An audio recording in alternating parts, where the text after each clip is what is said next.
अस्सलामुअलैकुम अज़ीज़ तलबा, हम Saleha Parveen teacher UPS school से। तलबा ये आज हम आपको जमात हश्तम से सबक नंबर 13 में आपको गज़ल हैं।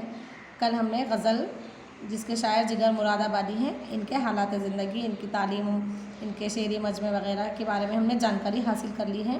उसके बाद हमने सिंध की तारीफ़ के बारे में भी चंद मालूमात हासिल कर लिए हैं। आइए अब सबक का आगाज़ करने से पहले मैं आपको एक यहाँ पर शेर पढ़कर सुनाती हूँ।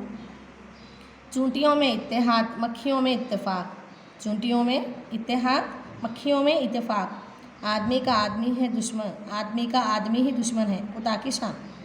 कुछ समझ में आया तलबा आप लोगों को? जी, तो चूंटियों में इत्तेहाद, मक्खियों में इत्तेफाक, यानी कि इत्तेहाद के माने यूनिटी, इत्तेफाक के माने एक जैसा काम करना, मुतहर्रिक होकर, यानी कि एक जगह होकर। लेकिन यहाँ पर दुश्मन कौन है? आदमी का आदमी ही दुश्मन है, देखिए खुदा की शान।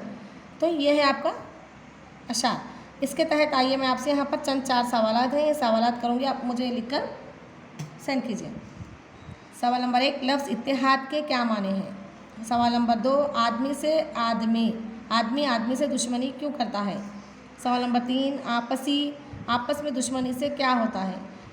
सवाल नंबर 4, मुल्क की तरक्की के लिए क्या ज़रूरी है? क्या ज़रूरी होगा भाई? जी हाँ, इत्तेहाद ही ज़रूरी रहेगा। तो चलिए आज हम आपको जिगर मुरादाबादी की गज़ल का आगाज़ करेंगे। हाँ, तो आइए आज मैं आपके सामने ये गज़ल ख़वानी करती हूँ, आप लोग गौर से तवज्जो से समाअत फरमाइए।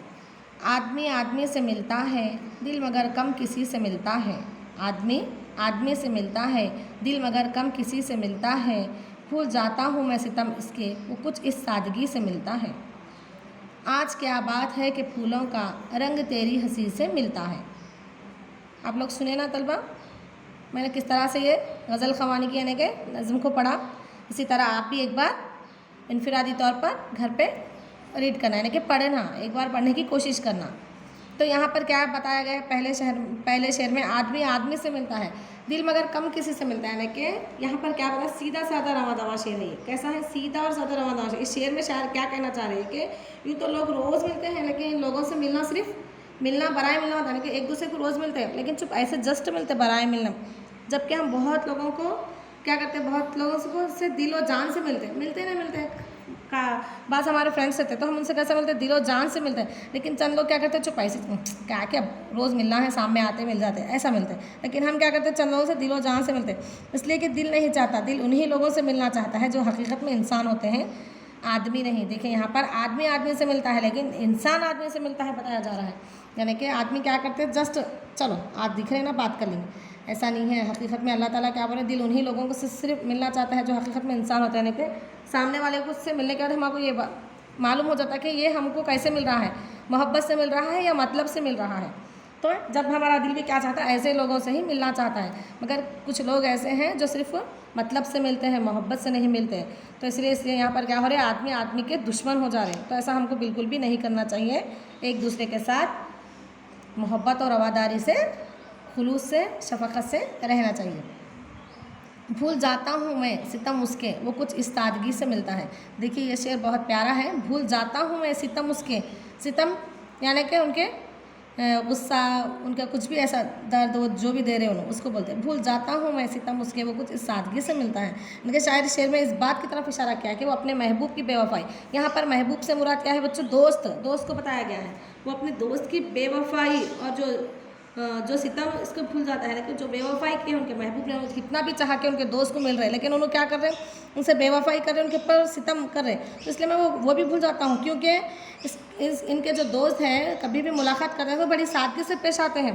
कैसा पेश आते हैं? दिल में कुछ और है, ऊपर से कैसा पेश आ रहे हैं? सादगी से पेश आ रहे हैं। वो अपने महबूब की सादगी और भोले भालेपन को दिलो जान से पसंद करता है। जबकि सिलसिले में यहाँ इस बात का तस्करा भी है कि उर्दू गज़ल में शायर महबूब से के नाम से कभी भी किसी माशूक को मुखातिब नहीं करता, बल्कि क्या है, यहाँ पर कभी खुदा को याद करता है, कभी अपने आप को मुखातिब करता है, और कभी ज़माने और कभी वक्त को याद करता है। यहाँ पर महबूब से मुराद कभी दोस्त कौन, अल्लाह ताला के, अल्लाह भी हमारे दोस्त हो सकते, कभी वक्त को याद करते, कभी अपने आप को भी बोल लेते हो मेरे साथ ऐसा हुआ बोल के। यहाँ पर ये बातें बताई जा रही हैं। तो भूल जाता हूँ मैं सितम उसके, वो कुछ इस सादगी से मिलता है। जब मैं अपने दोस्त से, अपने कोई ख़ास सहेली से मिल जाता हूँ तो मिलती हूँ तो तब क्या होता है, मैं सारे सितम उसके भूल जाती हूँ। क्यों? क्योंकि उसकी सादगी बहुत पसंद आती है मुझे, बोल के उन्होंने कह रहे हैं। आज क्या बात है कि फूलों का रंग तेरी हंसी से मिलता है। यहाँ पर भी क्या बोले, जिगर शेर में क्या बोले, मुस्कुराहट, अपने दोस्त की, अपने सहेली की मुस्कुराहट को, हंसी को खिलते हुए फूल से तशबीह दी और कहा है कि न जाने क्यों आज आपकी आपकी जो हंसी का रंग है वो फूलों से मिलता है। समझ में आया ना बच्चों? इसी के साथ मैं आज आपको घर का काम देती हूँ। तो हंसी से मिलजुलती है, इसमें फूलों जैसे ताजगी और खूबसूरती पाई जाती है, बल्कि उनके दोस्त को बोले थे ना। तो आइए मैं अब आपको घर का काम देती हूँ बच्चों। यहाँ पर सवाल नंबर 1 है, घर के काम में फूलों के रंग को शायर ने किसकी हंसी से जोड़ा है और क्यों। और सवाल नंबर 2, गज़ल का वो शेर लिखे जिसमें बेखुदी का जिक्र किया गया है। ये 2 सवाल आप मुझे लिखकर सेंड कीजिए घर के काम में, ठीक है ना तलबा? चलिए इसी के साथ मैं अपना वीडियो मुकम्मल करती हूँ। जज़ाकल्लाह खैर।